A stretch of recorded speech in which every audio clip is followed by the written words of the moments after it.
Let me tell you about the domino effect. My heart goes out to clients who go through a tough time and who come to me so that I can tell them about miracles that are in their future. Often a psychic reading is about helping clients to see a future and find hope, rather than understand why they are where they are. Especially where they are smack in the middle of a cycle of creativity, which is hard work without much visible success. It is such a joy to then do a reading for the same client to explain that one action has turned the tables. For example, a lady runs her own business and had a horrible client.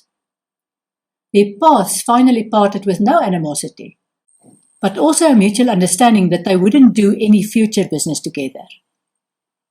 The lady then sent a Christmas email with good wishes to the client and expressed her sincere gratitude that the client did support her when the business was still growing despite their differences. The result of this action for the lady were a range of new business contracts, a more solid relationship, improvement in her finances, and a new baby, all in one reading. One act of kindness can turn your life around. However, it's never a good idea to do one act of kindness and then say to the universe, okay, I've paid my debt and now it's payback time. Finding gratitude in experiences and doing acts of kindness need to be an unconditional way of love, starting with your awareness of your thoughts, words, and deeds. A great philosopher tells the story of how he spent much time as a young boy weeding an area in the garden and thinking that he was doing something good. One day a neighbor told him that he will spend the rest of his life weeding the garden if he doesn't plant flowers in the garden as well. Think about this.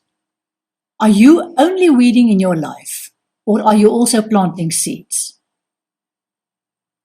Do you know the story about the young boy who wanted to become the pupil of an old priest? The priest looked in the eyes of the boy and realized that the boy was not going to live long. He decided to send the boy back to his family to die, but he told the boy to come back the next summer. A year later, the boy was back, looking lively and happy. The priest was astonished and realized that the boy wasn't going to die for a long, long time.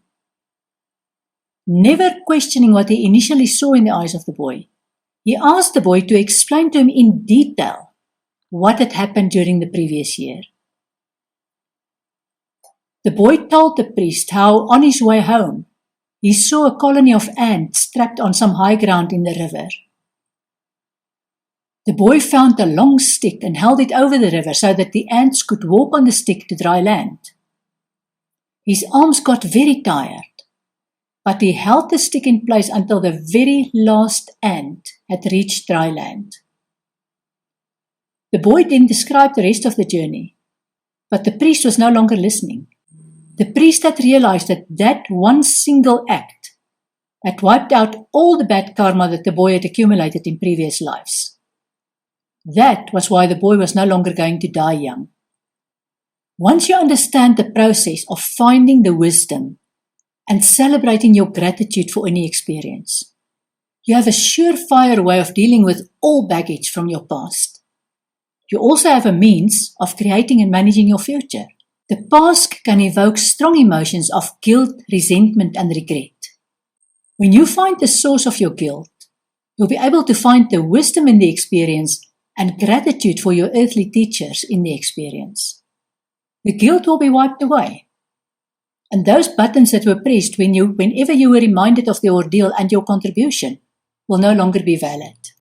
When you realize that the resentment over a past ordeal eats away at you and nobody else, you will no longer want to resent what you can no longer change. You'll search for the reason why you went through an experience and how that made you a better, stronger, wiser person.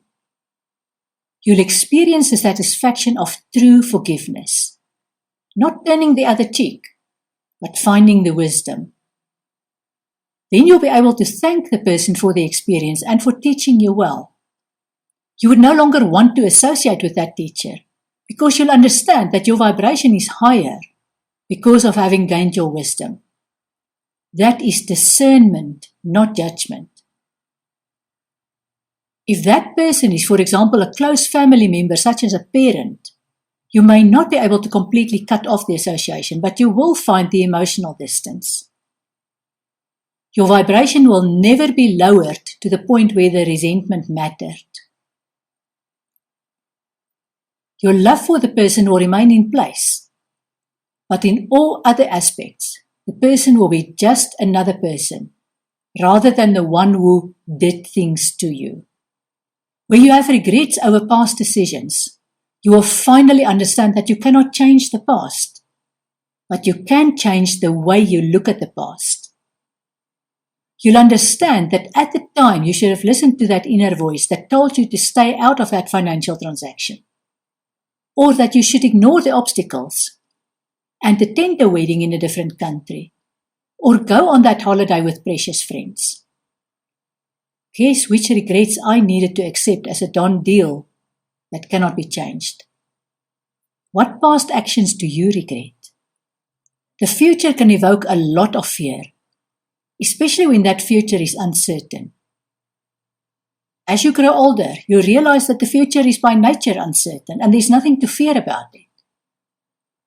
You'll understand that embracing the future inevitably means change, and that remaining stuck in your past experiences rather than embracing the future has an impact on your physical body in the form of dis-ease.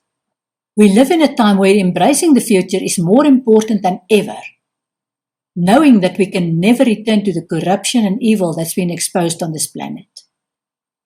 The only way to deal with these changes and embrace the future is to understand who you are and to ensure that you are 100% in charge of your moral compass. I want to emphasize that your moral compass is yours, not one that's imposed on you by any figure of authority such as a teacher, doctor, preacher, politician, celebrity, or anyone else who wants to tell you the difference between right and wrong. For you to enjoy the present and see the possibilities of a beautiful future, you need to make peace with the past. There's a reason why your eyes look forward.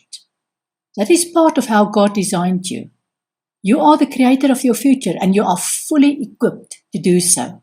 Which past experiences do you still need to make peace with?